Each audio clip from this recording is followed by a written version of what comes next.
Good evening, ladies and gentlemen. I'm Double LMC and this is Rise Above. The reason I'm making a video on Wednesday night is kind of a long story. For anyone that follows me on Facebook, they'll know that I've had an ongoing feud with a blue tick rapper called NOVAR FLIP.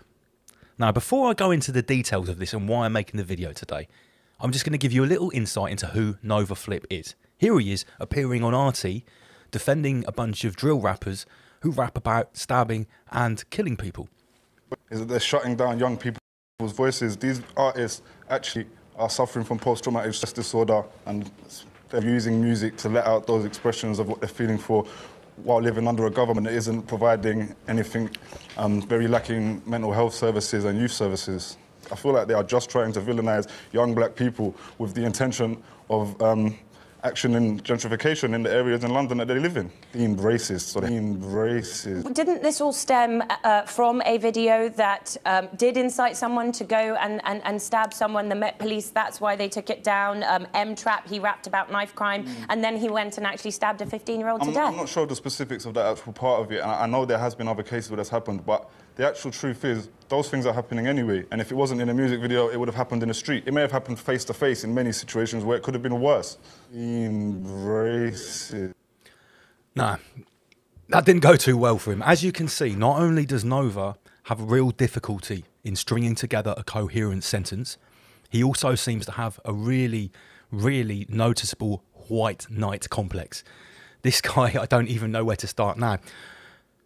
Early on in 2020, after Rise Above started, after I made a few videos, I made a one about Black Lives Matter. Now, I came across NOVAR FLIP in a comment section in Facebook where he was defending Black Lives Matter to the end. Now, I just happened to make a passing comment that George Soros has funded Black Lives Matter to the sum of $33 million. Within 2 more comments, this guy proceeded to call me a white supremacist, a racist, a far-right hate monger, etc, etc, etc. The standard responses for someone that has no argument. Now, this feud went on for a while. I actually met Terra Slim and Diego Tequila through this feud with NOVAR FLIP.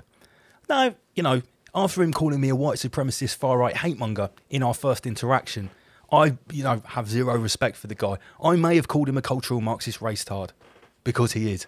Now, as Rise Above's traction and viewership has grown, this guy's hatred for me and for Rise Above has also grown in a direct positive correlation.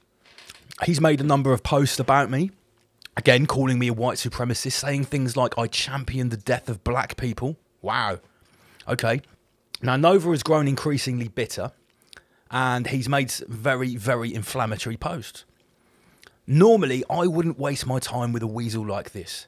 For me, this is light work. I could effortlessly thwart this guy in a debate, an argument, etc, etc. Probably with my tongue tied behind my back. But what really made me laugh, after he's blocked me, because he cannot take any of my posts being shared by anyone, especially by our mutual friend Terra Slim, who's a big supporter of Rise Above. He really doesn't like that. And it's also, I think, very important to point out that Terra Slim has called this guy out many times on basically having a pro-lockdown, pro-vax, pro-government stance. That needs to be put on record as well.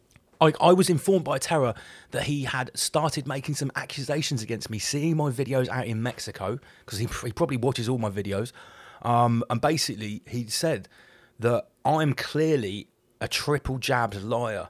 He's seen me out in Mexico doing whatever I want, and he's saying that I'm lying to all of you guys, I'm deceiving you, and I'm actually a triple vaxxed government agent, 77th Brigade, etc, etc. Now, obviously, I find this hilarious.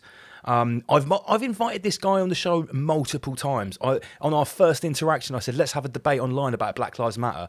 And he said something along the lines of, I won't be part of your right-wing echo chamber. Classic get-out clause. Well, big props to Terra Slim. Since he's informed me while I'm out in Mexico about this guy basically saying that I'm a triple vax government agent, Terra put it out there that we were going to have a debate on his channel, Bad Slave. Now, neither me nor Terra Slim expected NOVAR FLIP to take up the offer.